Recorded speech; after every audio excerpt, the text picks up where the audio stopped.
आंकड़ों का प्रबंधन, इसे आगे बढ़ाते हैं हम और आयत चित्र शुरू करते हैं। आयत चित्र को अंग्रेजी में बोलते हैं हिस्टोग्राम।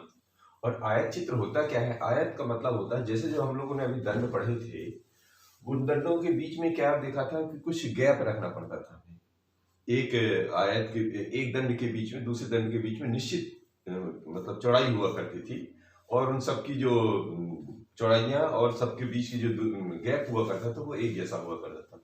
यहाँ पर थोड़ा सा चेंज होगा। यहाँ पर क्या चेंज होगा कि दंड तो बनेंगे उस रूप में, लेकिन ये चिपक के बनेंगे। जब चूंकि दंड आपस में चिपक के बन रहे हैं तो इसको हम दंड नहीं बोलेंगे। यहाँ पर इसका नाम बदल जाता है आयत। हिस्टोग्राम इसका नाम है अंग्रेजी में। तो इसको समझते हैं जरा ढंग से। तो इसमें एक स्कूल के बारे में बताया गया है कि ये ग्राफ बनाया गया है। इसमें एक्स अक्ष में क्या दिया गया है, एक एक्स अक्ष लिया है, इधर वाई अक्ष लिया है, और एक स्कूल के अध्यापकों की संख्या दिखाई गई। संख्या किधर से दिखाया गया है? इधर वाई अक्ष पर। वाई अक्ष पर मिले है 1 2 3 4 5 6 7, ये जो है बढ़ते क्रम में अध्यापकों की संख्या है। और इधर जो है आयत दिखाए गए हैं। आयत में क्या दिखाया गया है देखिए, एक दंड यहाँ पर एक चीज और भी समझने वाली बात है। ये चीज जो है थोड़ा सा क्रैक करके लिखा गया है, सीधे सीधा नहीं लिखा गया। इसका मतलब ये होता है कि संख्याएं इसके पहले भी हैं, लेकिन उनको लिखने की जरूरत नहीं है। और जब जरूरत नहीं है तो वो जगह नहीं खराब करना है। इसका मतलब है कि उस जगह को आप डिलीट कर सकते हैं। इसका मतलब वो जगह कट करके लिखी गई है, तो ये चिन्ह ऐसा कट करके बना देते हैं। तो इसका मतलब ये हो गया कि यहाँ से यहाँ तक की संख्या जो है कट करके लिखी गई है, और फिर यहाँ से शुरू हो जाती है हमारी जिन आंकड़ों की हमें आवश्यकता है उन आंकड़ों की। तो यहाँ पर लिया गया है कि 20 25 30 35 40 45 50, ये हमारे जो है एक अलग आंकड़े हैं। ये वर्षों में, मतलब जो टीचर हैं हमारे, वो उनकी आयु कितनी कितने साल की है, ये एक्स अक्ष में दर्शाया गया। अब देखिए यहाँ पर देखिए, इस ग्राफ में यानी कि इस आयत चित्र में क्या दिखाया कि 20 से 25 वर्ष ये जुड़ा हुआ है, और अगला जो 25 से 30 चलता है वो उसी ग्राफ की लाइन को आगे बढ़ी, मतलब उसी से बढ़ता हुआ आगे गया है। और ऐसे देखते हैं हर ग्राफ जो है एक दूसरे से जुड़ा हुआ है, और किसी भी ग्राफ के बीच में कहीं भी कोई गैप नहीं है। ये इसकी विशेषता होती है। दूसरा क्या होता है कि ये जो है समान अंतरालों में विभाजित किया गया, या तो ग्राफ चित्र में बनाया गया तो उसमें ऑलरेडी पहले से बने रहते, नहीं तो हमको जो है तो निश्चित दूरी में पटरी से हम निश्चित डिस्टेंस के हिसाब से ये ग्राफ बना सकते हैं। अब यहाँ पर ये देखते हैं, ये समझने की कोशिश करते हैं कि दर्शाया क्या गया है। तो यहाँ से देखिए, जो 20 से 25 वर्ष के बीच में कितने दर्शाए गए हैं? 4 टीचर, यानी कि इनकी आयु जो है, ये 4 टीचर हैं, और इनकी आयु क्या दर्शाई गई कि ये 20 से 25 वर्ष के बीच में है। यानी कोई 20 का हो सकता है, कोई 21 का, कोई 23 का, कोई 24 का।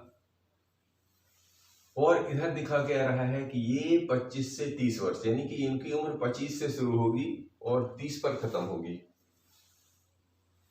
ऐसी संख्या है, यानी 25 के ऊपर, 25 या 25 के ऊपर, इनको ध्यान रखना है। ये जो है 20 से जो 25 है, इसमें 25 का जो अपर लिमिट है, अपर लिमिट का मतलब होता है, जैसे अगर हम यहाँ पर खड़े हों और सोचें कि छत को भी शामिल कर लेंगे, छत के ठीक नीचे, तो यहाँ पर ये छत के ठीक नीचे वाली इलाका को काउंटिंग में लेते हैं। पीछे वाले में, इस कमरे में हमारी हाइट कैसे नापेंगे? जो यहाँ स्थल से लेके इस छत के अंदर अंदर होगा। तो ठीक इसी प्रकार यहाँ भी होगा। तो 20 से 25 है तो 25 को नहीं लेंगे, 25 से ठीक पहले वाला यानी 24 तक लेंगे। और 25 से 30 वाली जब लेंगे तो उसमें 25 को तो शामिल करेंगे, लेकिन 30 को शामिल नहीं करेंगे। 30 कहा जाएगा, वो अगले वाली लाइन पे चला जाता है। ऐसे ही ये आगे बढ़ता चला जाता है, जो कि अभी हम वर्ग अंतरालों वाले में देखें। यानी कि जो पहले किसी भी वर्ग अंतराल की जो लोअर लिमिट्स चलती है वहां से तो शुरुआत होगी, लेकिन जो अपर लिमिट होगी उसको उस वर्ग में नहीं करेंगे, वो अगले वर्ग अंतराल में चली जाती है। यहाँ पे देखिए, यहाँ 35 से 40 वर्ष की आयु के बीच में कितने हैं? 3, यहाँ है 2, यहाँ है 5। अब इसके आधार पर इनका उत्तर दीजिए। उत्तर क्या देना है कि कितने अध्यापकों की आयु 45 वर्ष या उससे अधिक है। परंतु 50 वर्ष से कम है। ये प्रश्न है हमारा। तो कितने अध्यापकों की आयु, देखिए 45 कहाँ पर आ रहा है, 45 देखिए 45 वर्ष से अधिक, यहां से 45 शुरू हो रहा है, ये 45 से वर्ष से अधिक परंतु 50 से कम, 50 तो यहाँ पर खत्म हो जा रहा है, तो 45 से ज्यादा और 50 से कम कितना, देखिए हमारे बार ग्राफ में ऑलरेडी लिखा हुआ है 5, तो ये कितने हो जाते हैं, ये हैं 5 अध्यापक।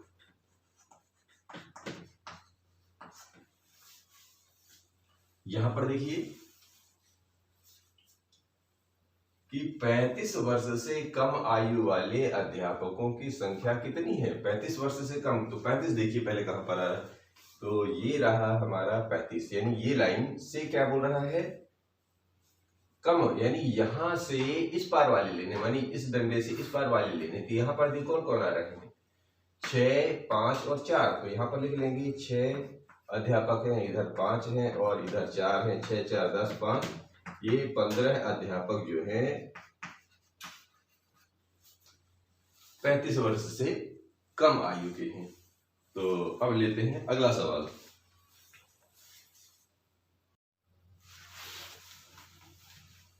अब इसी आयत चित्र को बढ़ाते हुए एक दूसरा प्रश्न ले रहे हैं हम लोग। ये एक आयत चित्र दिया गया है, इसमें ध्यान से देखिए, इसमें ये कह रहे हैं कि आयत चित्र को देखिए और इसके नीचे दिए गए प्रश्नों के उत्तर दीजिए।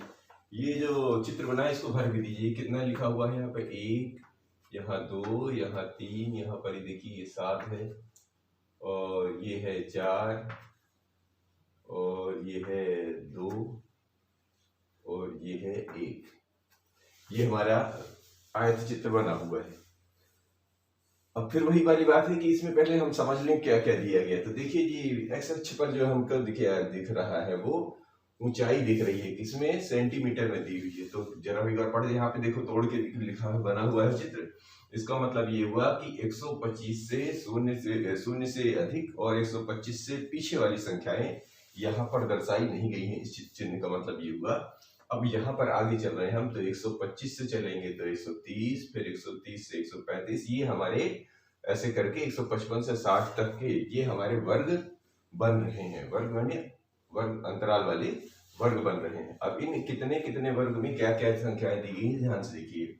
तो 100, अच्छा पहले भी जान लीजिए, वाई अक्ष में दिया हुआ है, क्या दिया हुआ है, कक्षा 7 की लड़कियों की संख्या दी गई है वाई अक्ष पर। तो ये हमारी संख्या इधर दर्शाई गई है और इधर ऊंचाई से सेंटीमीटर में दर्शाई गई है।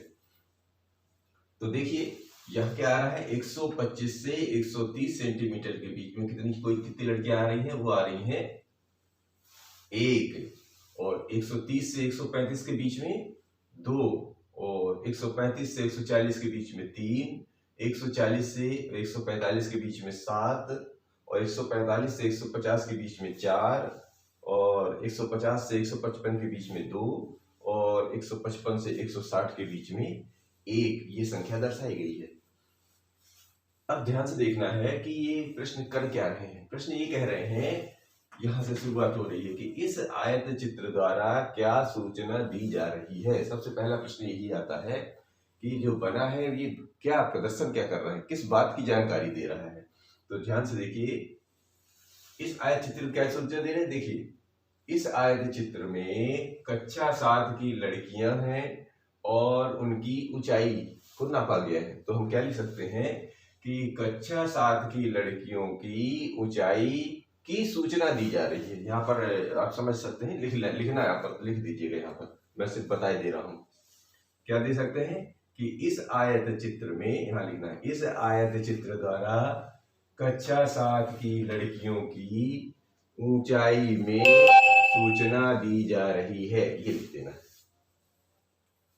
ये मैंने जो अंडरलाइन कर दिया इसको उसी क्रम में लिख देना है। क्या, इस आयत चित्र द्वारा कक्षा 7 की लड़कियों की ऊंचाई सेंटीमीटर में है, सूचना दी जा रही है, ऐसा है।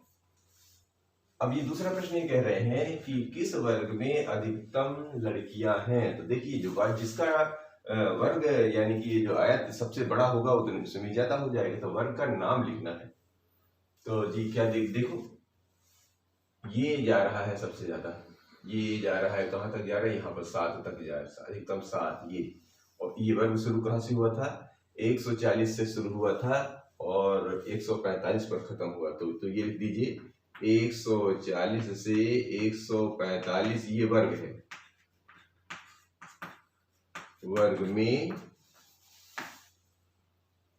अधिकतम लड़कियां हैं, वर्ग में यानी 140 से 145 वाला जो वर्ग है इसमें अधिकतम लड़कियां हैं, क्योंकि इसका वर्ग जो है सबसे बड़ा है और वो अधिकतम कहाँ तक गया, 7। इसका मतलब इस वर्ग में सबसे अधिकतम लड़कियां हैं। अगर ये पूछ ले कि कितनी है तो आप बता सकते हैं कि वो है 7। तीसरा प्रश्न ये कह रहा है कि कितनी लड़कियों की लंबाई 145 सेंटीमीटर या उससे अधिक है। तो फिर से देखिए, सबसे पहले देखिए 145 कहाँ आ रहा है, यहाँ आ रहा है। तो 145 से या उससे अधिक, 145 या उससे अधिक मतलब ये इधर वाले जा रहे हैं, सारे जा रहे हैं इधर, 145 या उधर अधिक, ये 3 के तीनों आ जाएंगे। ये देखिए इधर ही तो ज्यादा होगा। तो कितनी लड़कियों की लंबाई 145 सेंटीमीटर, यानी 145 से शुरू कहाँ तक जा रहे हैं, 160 तक। तो इनमें कितने कितने बने हैं, इधर 4, 2 और 1। तो आप भी लिख दीजिए 4 + 2 + 1 अर्थात कितना हो गया, 4, 2, 6 और 1 7। क्या पूछ रहा है, लड़कियां। तो यहाँ पर लिख दीजिए 7 लड़कियां जो है वो 145 से अधिक सेंटीमीटर की लंबाई की हैं। इसका आंसर होगा। अब अगला प्रश्न ये कह रहे हैं कि यदि हम लड़कियों को निम्नलिखित 3 श्रेणियों में विभाजित करें। अच्छा ठीक है जी, विभाजित करो इनको। टोटल वो 3 श्रेणियों में विभाजित कर रहे हैं, तो प्रत्येक में कितनी लड़कियां होंगी। और कंडीशन दे रखा है, यहाँ पहला कंडीशन दे रखा है कि 150 सेंटीमीटर या उससे अधिक। तो देखो जी 150 कहाँ है, 150 पहले इसको हटा दीजिए।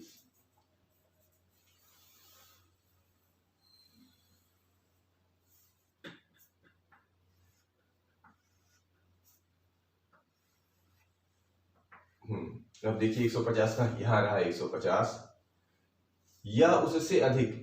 तो 150 तो यहां से चल रहा है इस तरफ। तो 150 में कितनी है, क्या कहते हैं, लड़कियों की संख्या पूछ रहा है ना। तो चलिए 150 में कितनी है, 2 और 1, 2 ही ग्राफ तो आ रहा है। तो इसका मतलब यहाँ 2 और 1 अर्थात कितनी हो जाएंगी, 3। समूह ए में 3 लड़कियां आ रही हैं। दूसरा कह रहे हैं कि 140 सेंटीमीटर या उससे अधिक। कहां पर है 140, ये। परंतु 150 से कम, मतलब इससे तो ज्यादा जाना है और इससे कम। देखो इन दोनों के बीच में क्या आ रहा है, इसमें 7 आ रहा है और 4। तो हम भी लिख दीजिए थे, यहाँ पर 7 है और 4 अर्थात 7, 4, 11, यानी कि 11 लड़कियां समूह बी में आ रही हैं। यानी हम यहाँ पर भी करते हैं 7 धन 4 या 11, ये हमारे समूह बी। ये समूह ए बन गया था और ये बन गया हमारा समूह बी। अब तीसरा भी देख लीजिए, 140 से कम। तो 140 तो ये रखा है और उससे कम यानी कि इस तरफ आना है। तो इस तरफ वाले कौन आएंगे, ये समूह सी हो जाएगा हमारा। तो 3, 2 और 1 ही आ रहे हैं। तो हम भी लिख दीजिए इधर 3 धन 2 धन 1, यही है 140 से कम। 140 यानी इधर से पीछे की तरफ। तो ये जाएंगे 3, 2, 5 और 1, 6 अर्थात ये हो गया समूह सी में 6 लड़कियां हैं। अब आगे बढ़ते हैं। आइए अब हम 5.1 को का पहला सवाल लेते हैं और इसको देखते हैं कि इस पे क्या हो सकता है।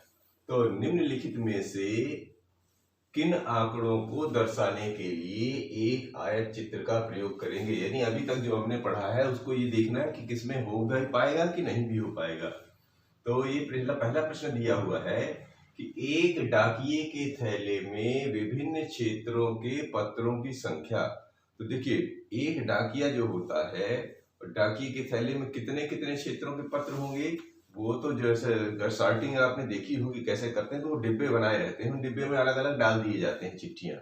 तो इससे क्या होगा, चिट्ठियां तो डाल दें तो उनके अंक तो पता चलेंगी, लेकिन वो अल्फाबेटिकल नहीं होते हैं। उसमें कहाँ कौन किधर किधर जाना है वो पूरे एक। जैसे एमपी का अलग रहेगा, तो यूपी का अलग, उनके कोड रहेंगे। लेकिन अब ये उसमें भी बहुत सारे डिफ्रेंसिएशन रहते हैं। इसलिए इसकी वजह से ये क्या पता चल रहा है कि विभिन्न क्षेत्रों में पत्रों की संख्या के आधार पर ये आयत चित्र नहीं बनाया जा सकता है। तो इसमें लिख देना है नहीं।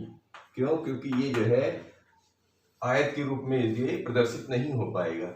इसलिए इसको जो है लिख देंगे कि डाकिये के थैले में विभिन्न क्षेत्रों के पत्रों की संख्या का आयत चित्र नहीं बनेगा। दूसरा ये कह रहा है कि किसी खेलकूद प्रतियोगिता में प्रत्याशियों की ऊंचाई इसमें बन सकता है। कैसे बन सकता है? अभी जो थोड़ी देर पहले जैसे कक्षा 7 में लड़कियों की संख्या का आयत चित्र निकाल चुके हैं, ठीक वही प्रश्न इसमें भी है। तो जैसे क्लास में पढ़ने वाले हैं वही बच्चे अगर खेलकूद में भी चले जाएंगे तो हमारा बड़ा आयत चित्र बन जाएगा। अभी ठीक इसके पहले ही हमने जो सवाल हल किया है, तो इसका उत्तर ऐसा लिखेंगे कि किसी खेल की कूद प्रतियोगिता में प्रत्याशियों की ऊंचाइयों का आयत चित्र बनाया जा सकता है। इसका बन जाएगा।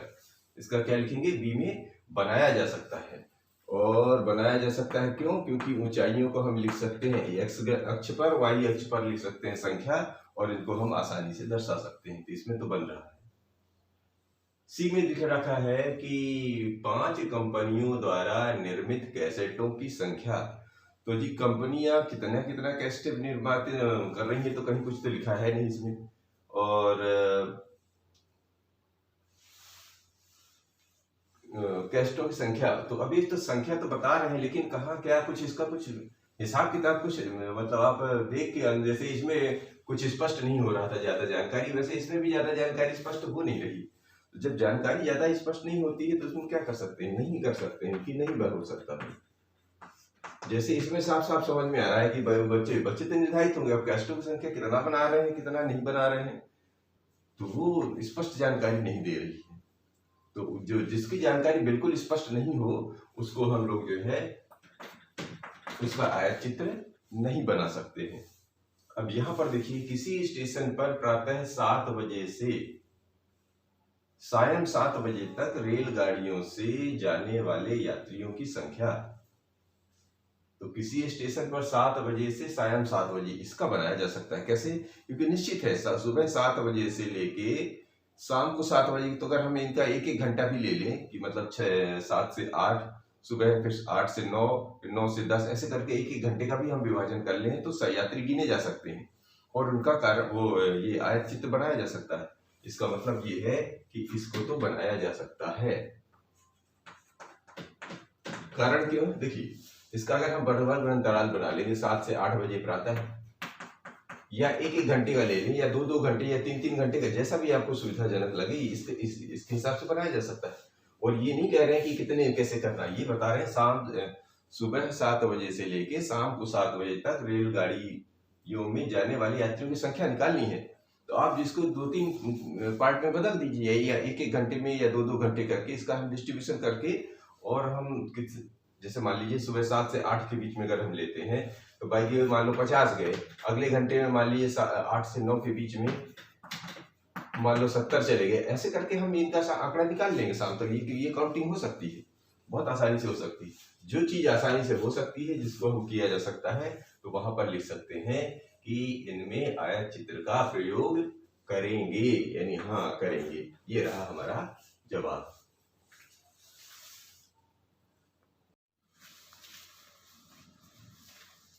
अभी इसी का दूसरा प्रश्न लेते हैं 5.1 का। इसमें लिखा हुआ है कि किसी विभागीय स्टोर पर खरीदारी करने आए व्यक्तियों को इस प्रकार अंकित किया जाता है। ये एक स्टोर में खरीदारी करने वाले व्यक्ति आए हुए हैं और इनको इस प्रकार अंकित किया गया है कि पुरुष के लिए M, महिला के लिए W, और लड़के के लिए B और लड़की के लिए G का नाम दिया गया है। अब ये देखना है कि इन निम्नलिखित सूची उन खरीदारों को दर्शाती है जो पहले घंटे में, ये जो लिस्ट बनी हुई है पहले घंटे में आए हुए ग्राहक हैं। अब मिलान चिन्हों का प्रयोग करते हुए एक बारंबारता बंटन सारणी बनाइए। इसे प्रदर्शित करने के लिए एक दंड आलेख खींचिए। देखिए, इसमें क्या करना है कि ये जो हमारा ये बना हुआ है, इसको सबसे पहले हमको मिलान चिन्ह बनाना है। और इसके बाद जो है एक ये पहले बारंबारता बंटन सारणी बनाना है, फिर इसका ग्राफ भी बनाना है। ग्राफ मतलब आलेख। तो इसके लिए करना क्या था कि पहले इसका ये बारंबारता बंटन सारणी बनाने के लिए खरीदने वाला, मिलान चिन्ह और बारंबारता। तो ये हमारे पास कितने हैं कि W फॉर वुमेन यानी कि महिला के लिए W का इस्तेमाल किया गया है, पुरुष के लिए मेल यानी M का, बॉय के लड़के के लिए B शब्द का इस्तेमाल हुआ है और लड़की के लिए G शब्द इस्तेमाल हुआ है। तो अब इनको मिला के भर देना है इसमें, तो इससे हमारी बारंबारता से बंटन सारणी पूरी हो जाए। तो देखिए यहाँ पर देख लीजिए क्या हो रहा है कि W देख लीजिए कितने आए हुए हैं, तो 1 2 3 4 5 6 7 8 9 10 11 12 13 14 15 16 17 18 19 20 21 22 23 24 25 26 27 और एक 28। तो जी अब मिलान चिन्ह जैसे पढ़े हैं तो 28 हमको बनाने हैं। तो मिलान चिन्ह कहते हैं 1 2 3 4 और 5वें को ऐसे काट देते हैं। तो ये पहला 5 का, ये दूसरा 5 का, ये तीसरा, ये चौथा, ये 5 बच्चे 25 और 3 सिंगल डंडे। तो 25 और 3 28 यानी कि हमारी ये W जितने थे वो यानी वीमेन यानी महिलाएं कितनी थी 28। अब इसी तरह पुरुष का गिन लीजिए M कितने हैं, तो गिन लीजिए इसको। तो यहां से शुरू करेंगे, M कहीं दिख रहा है 1 2 3 4 और ये 5 6 7 8 9 10 11 12 13 14 और 15। ये देखिए 15। तो उसका क्या करना था, 5 का एक मिलान चिन्ह का बंच, एक दूसरा बंच और तीसरा बंच, मतलब 3 ग्रुप। तो 5 3 15, इससे ये निकल आया। अब लड़के कितने आए, ये B गिन लीजिए। सो 1 इधर, ये 2, ये 3 और ये 4 और ये इधर एक 5, ये 5 लड़के निकल आए हमारे। और गर्ल भी गिन लीजिए, तो ये हमारा 12 बनता बंटन सारणी बन जाए। तो जी देख लीजिए कहाँ कहाँ है, 1 2 3 4 5 6 7 8 9 10 11 12। तो ये देखिए 5 5 10 और 2 12, ये 12 हो गए। तो इस तरह ये हमारी बारंबारता बंटन सारणी पूरी हो जाती है। अब जैसे ही बारंबारता बंटन सारणी पूरी हो जाती है तो हमें क्या बनाना है, इसका दंड आलेख बनाना है। दंड आलेख के लिए हमने क्या किया, यहीं पर जगह बनाने की कोशिश की है। तो SH पर व्यक्ति ले लिए हैं। व्यक्ति कौन कौन से थे, महिला, पुरुष और लड़का और लड़की। तो महिला के लिए W, पुरुष के लिए M, लड़के के लिए B और लड़की के लिए G फॉर गर्ल। और कितने कितने आए, तो संख्या, व्यक्तियों की संख्या हमने क्या ले लिया है, Y अक्ष में। तो 5 10 15 ये पैमाना बना लिया हमने Y अक्ष पर। 1 सेंटीमीटर बराबर 5 व्यक्ति का पैमाना ले लिया। और देखिए बना दीजिए। अब यहाँ W का ग्राफ कहाँ तक जाएगा, 28 तक। 28 कहाँ जाएगा, 30 के थोड़ा नीचे। तो 30 के थोड़ा नीचे 28 है, ये हमारा इसका बन गया दंड आलेख, किसका, महिला का। और पुरुष कितने आए, 15 है। तो देखिए यहाँ से शून्य 1 2 3 15, इसके सामने चलिए ये तो ये पुरुष का बन गया हमारा। इधर महिला का बन गया। लड़के कितने आए हैं देख लीजिए, बॉय आए हैं 5। तो ये यहाँ तक जा रहा, तो ये इसका सीधा सीधा ये लड़कों का 5 बन गया। और गर्ल का कितना है, गर्ल वाले लड़की कितने आए हैं, 12। तो ये 10 और 10 से थोड़ा सा ऊपर 2 कर दीजिए, तो ये 12 हो जाएगा। इस तरह ये हमारा दंड आलेख इस प्रश्न का तैयार हो जाता है। अब आते हैं तीसरे नंबर प्रश्न पर। अब इस तीसरे प्रश्न में किसी फैक्ट्री के 30 श्रमिकों की, यानी कि ये जो हमारे कितने श्रमिक दिए हैं, 30 श्रमिकों की साप्ताहिक मजदूरी रुपयों में निम्नलिखित है। ये आंकड़े दिए हुए हैं 30 मजदूरों के। अब इसमें ये कह रहे हैं कि मिलान चिन्हों का प्रयोग करते हुए अंतरालों, ये वर्ग अंतराल 800 से 810, 810 से 20 इत्यादि वाली बारंबारता सारणी बनाए। तो ये देखिए हमारी सारणी तैयार हो रही है। और ये हमने जैसा वहां पे निर्देशित किया गया कि 800 से 810, यानी कि हमको 10-10 का गैप लेते हुए हमने 800 से 90 से 900 तक ये पूरा पूरा लिख लिया है। अब इसमें करना क्या है कि ये जो है हमको इनको भरना है कि कहाँ पर कौन आएगा मिलान चिन्हों से।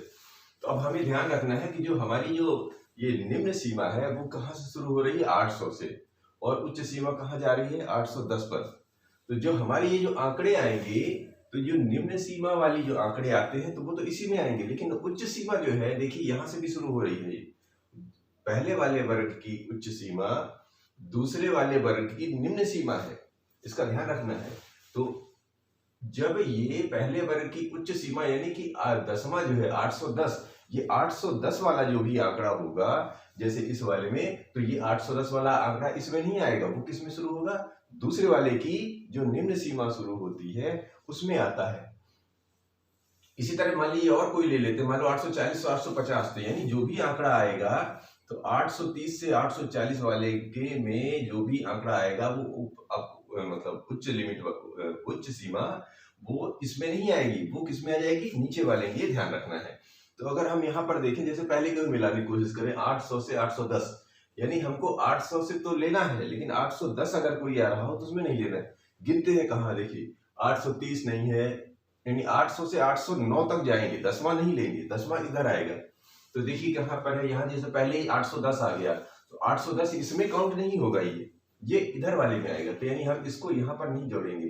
तो शुरू करते हैं 800 के ऊपर वाले, 810 के नीचे वाले, तो ये जाएंगे, ये गया, ये गया, ये गया, ये गया, 800 ऊपर चला गया, और ये 804 ये पहला आ गया एक, और ये 808 दूसरा आ गया, और जी 806 तीसरा, यानी यहाँ पर एक, और ये क्रॉस कर ले तो हमको गलतियां नहीं होंगी, तो हमको तीन मिल गए आंकड़े। तो हमने मिलान चिन्ह बनाया 1 2 3, और यहाँ पर लिख दिया बारंबारता उसकी 3 है। अब देखिए अगले वाले में क्या है, 810 से निम्न सीमा से चल रहा है और कहाँ तक जा रहा है आंकड़ा हमारा, 820 तक। तो इसका मतलब यह है कि अब 810 जो उधर नहीं आ रहा था वो इसमें आएगा। तो शुरू करके देखते हैं कि ये 810, ये पहले वाला आंकड़ा 810, तो यानी इसमें आएगा, तो एक मिलान चिन्ह बना लिया। फिर और ढूंढिए 810 से 20 के अंदर, तो 810 से 20 के अंदर ये 820 ही है, तो ऊपर वाले से ये उच्च सीमा है, ये इसमें नहीं आएगी, तो दूसरा ढूंढिए उसमें, और आगे चलिए, और आगे चलिए, 810 से 820 के बीच में आता है 12 है, और कोई देख लीजिए 8 कोई नहीं है, यानी कि 810 और 812 ये इसमें आ जाएंगे, 820 वाले ने हमारे को दो आंकड़े मिले। अब अगले चलिए 820 से 830, 820 से 830, यानी कि ये जो 820 था इसमें काउंट होगा, और अगर 830 है तो इसमें नहीं आएगा। आगे चल के देखते हैं, चलिए तो लेते हैं, पहले ही 830 दिया है, जाहिर है कि ये 830 का उच्च सीमा है इसकी, तो 830 इसमें तो नहीं आएगा, तो ये छूट जाएगा। अब चलते हैं, हमारा 820 पहले ही मिल गया था, तो ये 820 हमारा जो इसका उच्च सीमा था वो यहाँ पर जिसकी निम्न सीमा है, इसलिए ये इसके 820 में हमारे को एक मिल गया। और देख लीजिए कहीं कोई है 820 से 30 के बीच में, तो 830 ही है, बाकी बीच में कोई आंकड़ा है नहीं, तो 830 इसमें नहीं आएगा, इसलिए ये एक ही आंकड़ा आएगा। तो इस तरह कर हमारे ये बारंबारता बंटन सारणी अब यहाँ से यहाँ तक निकाल लेंगे, और इन्हीं चीजों का इस्तेमाल करते हुए हमने यहाँ पर आपके लिए सहयोग ये कर दिया है। तो यहाँ पर देखिए 830 से 840 में कितने आएंगे, 9 आ रहे हैं, ये इसमें आंकड़े आ रहे हैं 5, इसमें आंकड़ा 1 ही आ रहा है, इसमें आ रहे हैं 3, इसमें आ रहा है 1, इसमें भी 1, और इसमें 4। अब इन सबको जोड़ दीजिए तो ये हमारे 30, और यहाँ पर हमारे 30 श्रमिक थे। इस तरह ये हमारी बारंबारता बंटन सारणी पूरी हो जाती। बस ध्यान ये रखना है कि जिस वर्ग में भी आप जाएंगे उसके जो उच्च सीमा होगी उसमें उसको नहीं लेना है, दूसरा वर्ग जहां से शुरू होता है जिसकी निम्न सीमा, उससे उसको उसका आंकड़ा उसमें रख देना है, इतना ध्यान रखना है। चलिए आगे,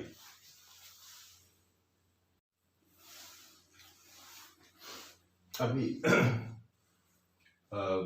जो अभी तीसरा प्रश्न होगा उसी के आगे थोड़ा देखिए कि वो चौथा वाला भी यही कह रहा है कि जो अभी हमने जो प्रश्न किया है उसी का इस्तेमाल करती है क्या करना है, अब किस समूह में श्रमिकों की संख्या अधिक है, इसके लिए एक बार ग्राफ बनाना है, इसके लिए एक दंड आलेख बनाना है और इन सवालों के जवाब देने हैं। तो जो हमारे पास अब चूंकि जगह नहीं थी, जिसे हमने डायरेक्ट हमने बना दिया। आप उसको आंकड़े पीछे से देख सकते हैं, वो जो 12 बंटल सारणी बनाई है। तो उसमें देखिए, ये जो है हमने क्या किया, एक्स अक्ष में ले लिया है मजदूरी, यानी कि जितनी मजदूरी ये दी जा रही, जो हमारा वो था क्या वर्ग अंतराल, वो इधर ले लिया। 800 से शुरू हुआ था हमारा, 900 तक गया था और 10-10 के अंतर थे। ये रहा हमारे 10-10 का अंतर। और यहाँ हमारे मजदूर कितने कितने आ रहे थे उस जो ग्राफ में मतलब जो बारंबारता कितनी आ रही थी वो इधर दर्शाई गई है, यानी श्रमिकों की संख्या इधर दर्शाई गई है। ये है हमारा वाई अक्ष। और यहाँ पर देखिए, यहाँ पर थोड़ा तोड़ के दिखाया गया। इसका मतलब हम 800 के पहले की संख्याएं नहीं लिख रहे हैं, क्योंकि हमें उसकी आवश्यकता नहीं। हमें जरूरत कहाँ से है, 800 से। तो हम 800 से 900 की ओर आगे चलेंगे। तो अब इसके लिए हमको कुछ पैमाना निश्चित करना पड़ता है। तो यहाँ पर हमने क्या लिया है पैमाना, एक्स अक्ष पर 1 सेंटीमीटर बराबर 10 रुपए, यानी कि ये जो मजदूरों को पैसे मिल रहे हैं वो 1 सेंटीमीटर का हमने पैमाना लिया है, कितना, 10 रुपए के बराबर लिया है। और वाई अक्ष पर लिया है 1 सेंटीमीटर बराबर 1 श्रमिक, 1 सेंटीमीटर बराबर 1 श्रमिक। अब देखिए आगे चलते हैं।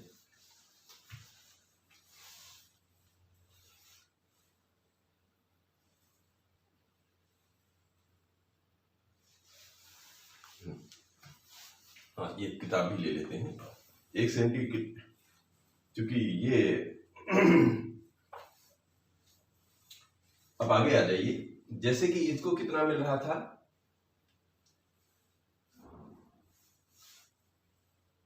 हाँ, अब देखिए इसमें कितने आए थे हमारे, ये जितने बारंबारता बंटल सारणी वाले हमारे आए थे उसमें कितने, 3 लोग थे। मतलब पहली वाली सारणी में कितने थे, 3 श्रमिक थे। तो हमारे को कितने, 800 रुपए से 810 के बीच में जितने श्रमिक आ रहे थे वो थे 3 लोग। तो हमको कहाँ तक जाना है, 800 से 810 तक पहला आयत बनाएंगे और ये बन जाएगा हमारा, यहाँ तक 3 तक उठेगा। फिर अगला जो हमारा था वो 810 से 820 तक में था। तो 800 से 820 में कितने लोग मिले थे हमें, 2। तो यानी 810 वाले को भी टच करना है और जाना कहाँ तक है, मतलब इसमें गैप नहीं, इस वाले आयत चित्र में गैप नहीं होगा। क्यों, क्योंकि 810 इसमें भी है, 810 इसमें भी है। तो ये हमारा को इसी 810 से टच करते हुए ये 820 तक जाना है। और इसमें कितने हमें मिले थे, 2 पिछली सारणी में थे, अभी ध्यान हो आपको। और इसी तरह देखेंगे 820 से 830 में मिला था हमें 1, और 830 से 840 में मिले थे हमें 9। तो 9 के सामने ये दंड आलेख बना देना है। और 840 से 850 में मिले थे हमें 5, तो ये हमें आलेख बना देना है। और ऐसे बढ़ाते चले जाते हैं। यहाँ इसमें मिला था हमें 1, और 860 से 870 में हमें मिले थे 3, और 870 से 880 में मिले थे हमें 1, और 880 से 890 के बीच में हमें मिले थे 1, और 890 से हमें 900 तक में मिले थे हमें 4। तो इस तरह ये हमारा आयत चित्र बन जाता है। और ये पैमाना बहुत जरूरी होता है लिखने के लिए, तो इसका जरूर ध्यान रखना है। और यहाँ शो कर देना है मजदूरी रुपयों में और श्रमिकों की संख्या वाई अक्ष में लिख दिया है। और मैं समझ रहा हूँ कि समझ पा रहे होंगे, क्योंकि थोड़ा सा सांख्यिकी लिखना बहुत पड़ता है, इसलिए थोड़ा सा आपको ऑड ना लगे, इसलिए इसको थोड़ा 1-2 बार प्रैक्टिस करनी पड़ेगी। अब ये अगला प्रश्न है कि अवकाश के दिनों में एक विशिष्ट कक्षा के विद्यार्थियों द्वारा प्रतिदिन टेलीविजन अर्थात टीवी देखने के समय घंटों में दिए हुए आलेख में दर्शाए गए, ये आलेख दर्शाया गया है। निम्न प्रश्नों के उत्तर दीजिए। ये प्रश्न दिए हुए हैं कि अधिकतम विद्यार्थियों ने कितने घंटों तक टीवी देखा। तो ध्यान से देखिए, अधिकतम विद्यार्थियों ने कितने घंटों तक। तो अभी यहाँ पर क्या दिया है पहले देख लीजिए, प्रतिदिन देखे गए टीवी के घंटे। यहाँ पर एक्स अक्ष में टीवी के देखे गए घंटे दर्शा रहे हैं, और वाई अक्ष में दिखाया हुआ है विद्यार्थी, यानी कितने, ये जैसे 1 से 2 घंटे कितने लोगों ने, पहले ये समझ लीजिए लिखा गया है कि 1 से 2 घंटे 4 लोगों ने देखा, 2 से 3 8 घंटे ने, मतलब 8 लोगों ने, और 3 से 4 घंटे 22 लोगों ने देखा, 4 से 5 घंटे करीब करीब 32 लोगों ने देखा, 5 से 6 घंटे देखा 8 लोगों ने, और 6 से 7 घंटे देखा 6 लोगों ने। अब देखिए ये पूछ रहा है अधिकतम विद्यार्थियों ने कितने, अधिकतम विद्यार्थी कहाँ आ रहे हैं, इस वाले ग्राफ में आ रहे हैं। तो अधिकतम विद्यार्थियों ने कितने घंटों तक टीवी देखा, तो देख लीजिए किसमें आ रहा है, अधिकतम विद्यार्थी तो 32 है और आ किसमें रहे 4 से 5 घंटे। तो हम आंसर क्या लिख देंगे कि अधिकतम विद्यार्थियों ने 4 से 5 घंटे टीवी देखा। बाकी की इबारत आप लिख सकते हैं, इसका ये आंसर हो जाएगा। दूसरा कह रहे हैं कि 4 घंटों से कम, 4 कहां पर देख लीजिए, ये तो घंटे हैं, तो 4 घंटों से कम कितने विद्यार्थियों ने, तो 4 घंटों से कम, तो इधर देखिए अधिकतम 4 घंटे हैं, तो इधर के विद्यार्थी इधर आ रहे हैं, कितने आ रहे हैं, एक तो 22 आ रहा है, एक 8 आ रहा है, एक 4 आ रहा है। तो ये इस वाले का आंसर हो जाएगा, इस वाले का देखिए 22 धन 8 धन 4 यानी 22 8 30 4 34, यानी 34 विद्यार्थियों ने 4 घंटे से कम देखा। 4 घंटे से कम मतलब इधर वाला, ये 4 घंटे से कम है, 4 घंटे से कम टीवी देखने वालों की संख्या है। ठीक है, ये विद्यार्थियों का आंकड़ा पूछ रहा है, तो विद्यार्थी ये और ये तीनों विद्यार्थी जुड़ जाएंगे, यानी आ जाएंगे 34 विद्यार्थी। यहाँ घंटा नहीं पूछ रहा है, यहाँ पर पूछ रहा है कुल विद्यार्थियों की संख्या।